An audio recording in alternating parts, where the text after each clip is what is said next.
Welcome to Love and Speak the Truth with me, Sister Brenda, the podcast where all voices are heard with diverse guests from all over the globe. We make space for stories of integrity, justice, freedom, and joy. So come along. We're not afraid to get into the tough stuff, and we're actually not afraid to laugh along the way. So buckle up, open your heart, open your mind, and let's get this party started. I am truly delighted to welcome three remarkable women who so beautifully embody our charism, integrity, justice, freedom, and joy.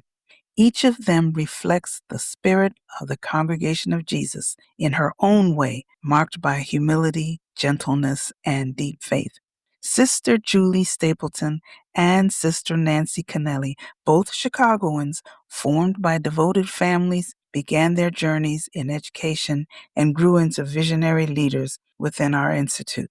Julie served as Loretto Preschool head teacher and principal, shaping young lives with wisdom and care. Nancy offered her leadership on the general leadership team and also served in prisons, parishes, and hospital chaplaincy, bringing compassion and hope to those most in need. Mary Novotny has been treasured DJ companion since her children attended St. Simon and Jude School in Phoenix. Alongside her husband, Bill, she discovered a calling that extends far beyond those school years, supporting the life and mission of the sisters and generously serving migrants seeking asylum through border outreach projects. There is a particular grace and tenderness that unites these three women, and I welcome them so that you can see and celebrate the light they bring into our world. Sister Julie, Sister Nancy, and Mary, a companion of the Congregation of Jesus. So, welcome. Our theme for our conversation is about being brave, but I'd like to start off with the whole idea of what keeps you grounded and what sustains you through your life? What sustains you over the years? Well, I'll start with that. I Okay. think what sustains me is just the fact that when God invites us to something, He always gives us what we need to fulfill it or to do it or accomplish it or whatever the task is at hand. So Mhm. I just put my trust and faith that that is my relationship with God and that God is the initiator and it'll work Mm. out. How did Mhm. you get so sure about it, Nancy? How did you get so sure about God? Some people Through aren't so sure. experience, I'll tell you. I mean, I could go on, but I don't wanna monopolize here, but I think the most critical experience in my faith life was the death of my mother Mhm. before my final profession when my little brother was 8 and she had her leg amputated, and 6 months later, she died. Oh, And that was just such a tremendous loss to me, and how was I gonna get through it? And it was only through the gift of God's faith and her example, I think, that got me through it. mm, I agree with that, Nancy, that for me, sustaining myself throughout these years, that it's my relationship with God that's always growing and deepening. But I also like sharing life with others, as we all do, asking others, what they're up to these days. And I know beauty is a very deep thing for me to appreciate, the beauty of creation, the blue sky and the clouds. All of this, I feel God is personally really giving this to me. This my imagination. I think imagination has helped me a lot in my relationships with others, and especially with God. I'm very grateful for that gift that I live into more and more every day, the beauty and sharing that with others as I do. I'll jump in on that one, Sister Julie, too, because when I was thinking of what sustains me, besides my faith in God, I I look to others. I like to surround myself with like-minded people that share the same faith, or even not share the same faith even, but just have that love of God and love for other people. My sustaining things are the people around me. mhm, And I think I'm get more from them than they get from me. It's kind of a two-way street, but Mhm. I just feel that I'm a people person, and so I see God in other people. I hope people see God in me, and that's kind of what keeps me in balance as far as, my internal relationship with God. Yeah, Mary, that ties it all together for me Mhm. because I think one of the things that I see, mostly in the three of you, your gentleness, your appreciation for beauty, yeah, just in asking to be a part of this podcast and sharing your own story and your own life and your voice, you begin to see where perhaps this would not be your first thing to do, but you take a leap of faith and you say, "Let me try. Let me give it Mhm. Mhm. who I am." So for me, that you're living that out right now. So let's go to sharing with our listeners here this whole idea of being brave. What can we get out of that in terms of the practicalities of today? Well, I think for me, being brave is coming on this podcast. I I feel like that's a challenge for me to be brave. And it's easy to do things that are, no-brainer. But to Mm, do things that are out of your comfort zone is being brave to me. And I feel that this is just one of them, but in other times in my life, and I always kind of reflect on Sister Gabrielle, one of my dearest friends, that she'd ask me to step in to do something. I'm like, oh, I've never done that before. Mhm. But the challenge to go forward and to try it and see how it works out. And usually what happens is something really good, if the Mhm. bravery is aimed in the right direction. So, taking a risk to do something that you think is hard, but you just take one step at a time, eh? yeah, yes, Yeah. Mhm. that's it. Mary, I can relate to everything you've said. It was wonderful. It was great hearing you. I think for me, the word brave just has never entered my mind ever. But I Mm, think my response to the challenges that have come my way have always been that I respond to invitation, whether it's to a different ministry, and Lord knows I've had enough different ones, invitation or need. mm, What is the need out there that necessitates me doing something out of my comfort zone? And I mhm, just one little example. After I was novice mistress, we needed money to send our young sisters to the colleges that they needed to attend. We didn't have it in the community, so three of us got permission to go outside of the parochial system and get a job. Well, my dad was a Chicago policeman. I saw an ad in the paper. There was an opening for a correctional treatment specialist with the Bureau of Prisons. mm, I went downtown and was interviewed, and the rest is history. I had that job. But, Mhm. it was like that was response to a need or, mhm. kind of an invitation to do something like that's how I've lived my life. That's how God has directed me, led me along the way, is either through an invitation or a need. Yeah, and sometimes the invitation is presented to you in such a way that it's something you can't turn away from. It's Mhm. something that is calling you to step out of that comfort zone, whether you like it or not. Huh? Yes. Yeah. Yes. Nancy, I wanna, agree with you on that feeling of bravery, you're answering a need. It was like that for me in coming today. I like saying yes and helping somebody out, but when it comes to talking, I rather do physical stuff, helping other ways.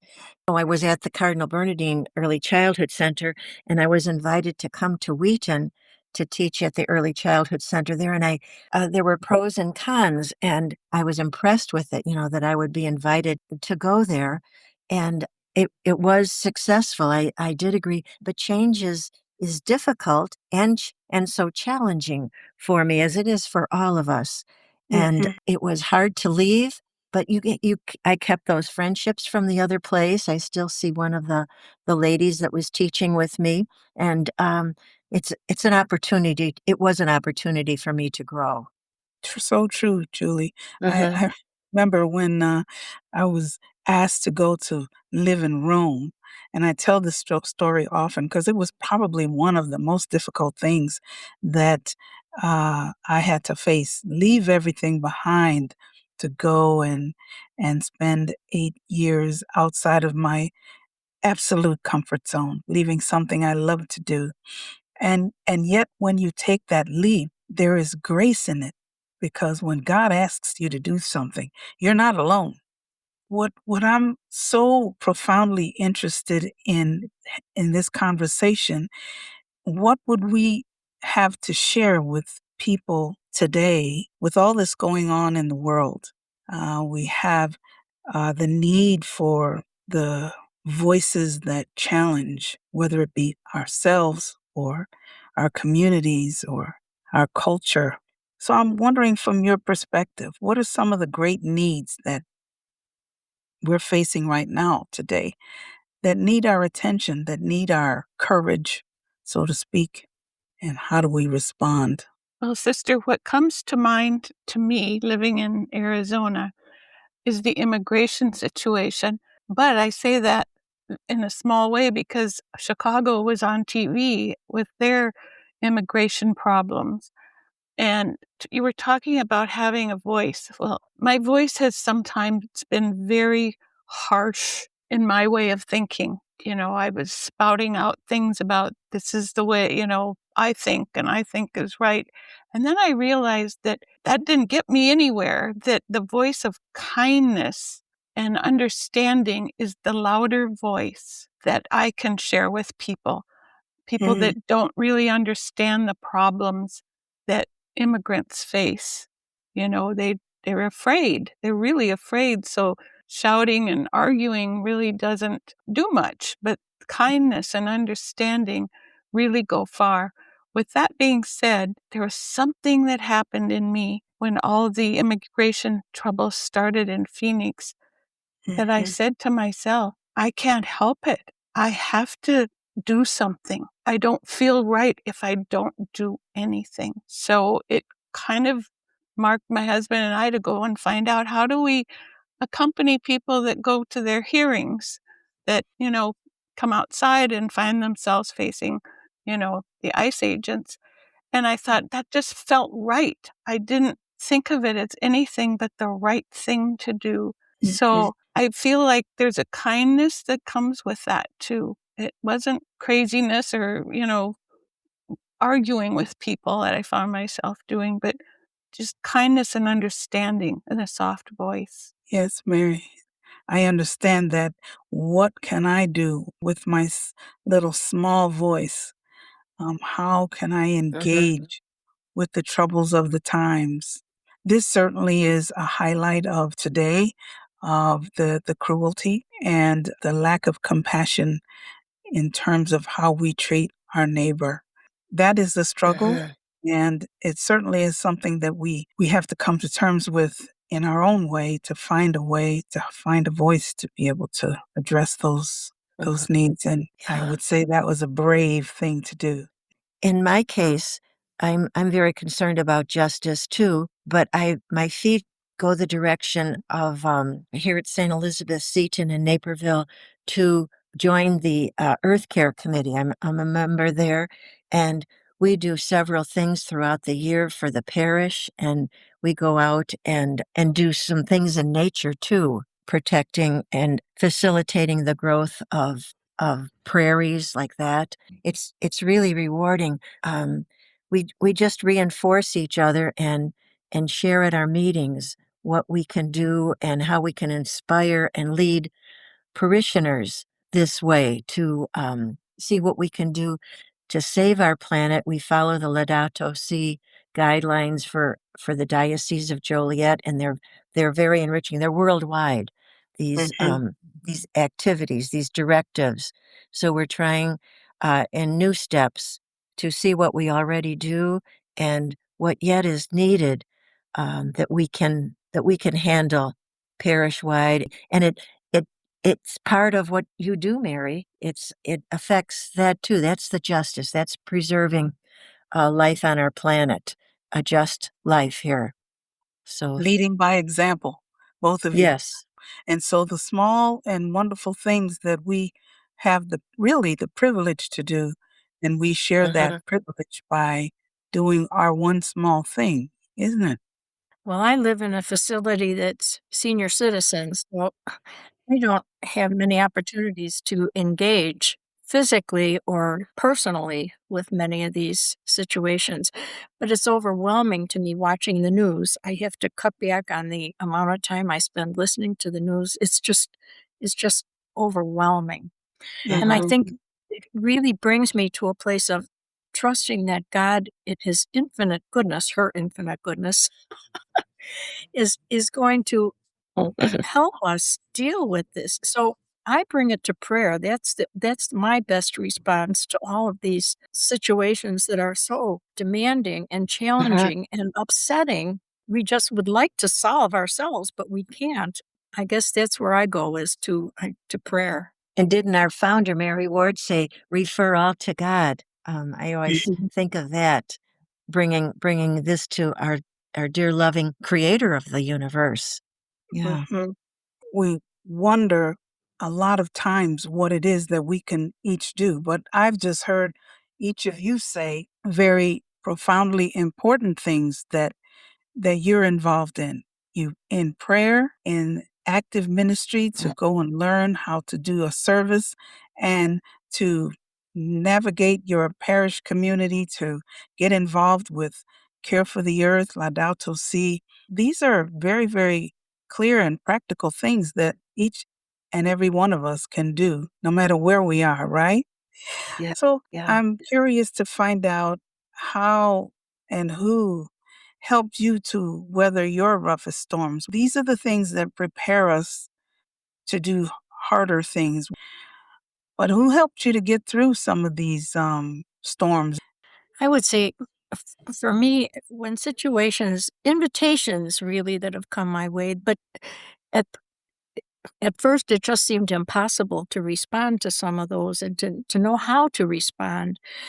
But Mm, I think, as we go on, at least for me, it's like I realize that the only way we can achieve what we need to do and what God is calling us to do is to go and ask for God's strength, and God will always give us what we need. And I've also found that some of the greatest crosses in my life have been my greatest blessings. mm, So that gives me great confidence to hang in the fight. mm. What's one of those greatest crosses, and what or who helped you to get through those crosses in a very practical way? Well, I think the greatest cross in my life was my mother's death, because Mhm. that was before final profession, and my youngest brother was just 8 at the time. Then I had a conversation with my mother about should I come home, leave the community and come home to take care of him because what was gonna happen to him. But, Mhm. just in sharing that with her and her concern, she had great faith, and I know she was very instrumental in the faith that I have, very much part of my faith Yeah. life, you know? And so that's been the bedrock for my life, that when it came to a situation, when I'd be asked to do things like, being novice mistress, being the executive director for the United States Sisters, what did that mean? That had never existed before I had that job, and I ended it. That was the end of that job because it was during the time when things were changing, schools were closing, ministries were disappearing, and I was going to Sault Ste. Marie and Arizona and California, all these different situations that were challenging all the time. But, it was that bedrock of it's God who's going to do it. It's not me. I'm not the one that's the savior of this whole situation, whatever it happens to be. But God always comes through. We just have to ask, and God will give us what we need to see it through. Mhm. And that sometimes the hardest, the most difficult struggles and sufferings become the greatest blessings because I think they certainly for me, those struggles have given me the confidence that God will always be there, always answer, always give us what we need. Mhm. Yes. Yeah. It's in failure, really. It's in the failures or the things that we find most difficult to confront. Those are the areas that where we learn the most about who we're meant to be in all of it. I relate, Nancy, to your story, only it was my dad that passed away. I'm the oldest of 10 kids, and my dad died when I had just gotten married at 22 years old. He was 52 and my mom was 48, and she was left with 10 kids to raise by herself. Luckily, well, 3 of us were in college, but there were little kids at home who were now being raised in a whole different family than I was. And there were some pretty rough years. My mom did not handle my dad's death very well at all, and she had to go into treatment for alcoholism, and very proud of her. She was sober for over 50 years. She helped a lot of people because in little towns in South Dakota, you can't really be anonymous when you're in recovery. That was okay. She was very proud and happy to help people. She was also our rock of faith. And we, when we kids get together and talk about mom, we have a lot of laughs because some of it was just crazy fun. But we said the rosary every night. She had us kneeling down and saying the rosary, and prom night and dates and everything. Oh, we have time to say the rosary, and we just laugh about it. My brothers would say it in German accents one night and Irish accents the next. But you know what? It's one of the dearest, sweetest memories. It's my go-to prayer to this day. I really rely on that. I've had a lot of crosses, I have to tell you. I have a daughter who suffers from depression terribly bad. Sister Gabby, for some reason, because my kids were in school, Sister Raphael said, "Can you drive Sister Gabby in the van to all her medical appointments and everything?" And she would pray with me, and I would say that I got a lot of therapy in the rearview mirror from that van with Sister Gabby driving her around. And she stuck with me, and all the sisters stuck with me and prayed that, Annie would get better, and she has gotten a lot better. When you have depression, it kind of sticks with you all the time, but she's, on her own working, and just the end of the story is gratitude. Yes. How I can look back at all that bad stuff that happened in my life and say, thank you, Lord, for the gift of my mom. I'm sad that my dad died so early, but my mom died at 99, and she, was the force behind our faith and the force in our family.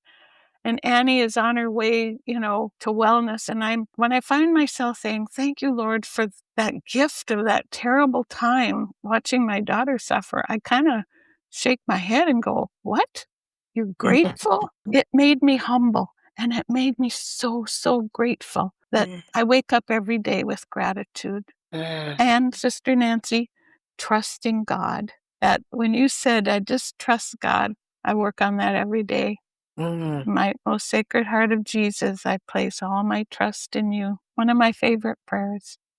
It's always a reference point, I think, for us to see the grace that God made available to us. We're mentally on the other side of it, but it still reminds us of the sorrow that we bore. And one of the challenges that I had was, it's invitation. That's an important thing to me. I was invited to think about religious life in high school, and I don't know that I would have thought of it on my own, but the invitation brought me here to the Institute, and then I was invited to walk with our sister in formation, and I had worked in vocation work, but that was quite different from walking with a person who was in formation for final profession and initial formation. But saying yes, it kind of unfolds as you go along. And then my community here was so instrumental in suggesting that we gather together monthly and share that journey of formation that the sister was experiencing in her juniorate, as it were. And it was so, so wonderful to hear everyone's perspective in supporting her and going through the vows together in our group right here in front of the fireplace. It just unfolded, and God steps up all the time and gives us the bravery, the courage to face what we said yes to. not knowing. We never know what the yes to when somebody invites us to be married or invites us into religious life. Nobody knows the other side, but we walk into it with that strength of faith that God grows in us, and we work on ourselves too through prayer. We're such blessings for one another. That whole idea of listening to each other's stories, that's what this is, isn't it? Yes. Yeah. And this is a beautiful thing that you're doing, sister. Using the computer, using modern things, we are being humanly connected. That's a good idea to encourage people in their natural goodness, their natural blessing. They'll meet God, and because God dwells within each of those human beings they're in touch with, where God Mhm. dwells in them, even though they aren't visible, but they're the goodness in other people. We have a great opportunity here to meet with seniors from a high school that's next door, Mercy High School. It's Macaulay High School.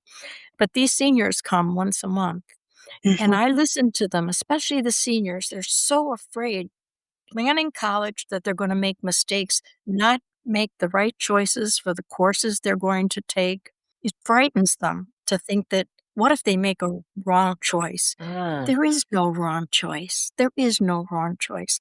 Life itself is going to use all your gifts in a way that you never expect. Just saying, that's not what it's about. You're uh-huh, going to use every gift you have, everything that you're taught. It's all going to come together, but not maybe in the way you anticipate. uh-huh. All the things I've done. And then 4 cancers got in the way, 4 major cancers with therapies and, radiation and chemo and all that. But you know what? That doesn't stop God from doing what God wants to do. That never takes away from God's plan. So Uh-huh. you just have to trust and not be afraid and not think you're making mistakes the way you handle it. Do the Mm. best we can. That's what we have to Uh-huh. do. There's no wrong answer. Ask questions. The act of Uh-huh. listening to each of our human needs. That's all inspiration for the needs we have today, because we're just repeating and going through this paschal mystery of life, death and the life and the resurrection of who we are as the people of God, and for us to realize, and the young people to realize, that nothing can separate us from the love of God, because we can be examples for them, with our Uh-huh. story and with overcoming all the struggles in our own lives. Wow, there's a message there. I have to tell you a little story. Our daughter was in a psychiatric hospital in Boston for a long time ago, and my oldest son lived in Boston, and so it was nice to have him there, and I'd go visit her, and I remember we were sitting at a restaurant one night, and he started crying, and he goes, I don't know how you and Dad can handle this, how you're going through this." And I said, "Tommy, remember this night in this restaurant." I said, "The way we're getting through this is with God. That's it. We are just relying on God." And I thought, I know he'll remember that. So I asked him about 2 years ago, and he goes, "Mom, I don't remember that."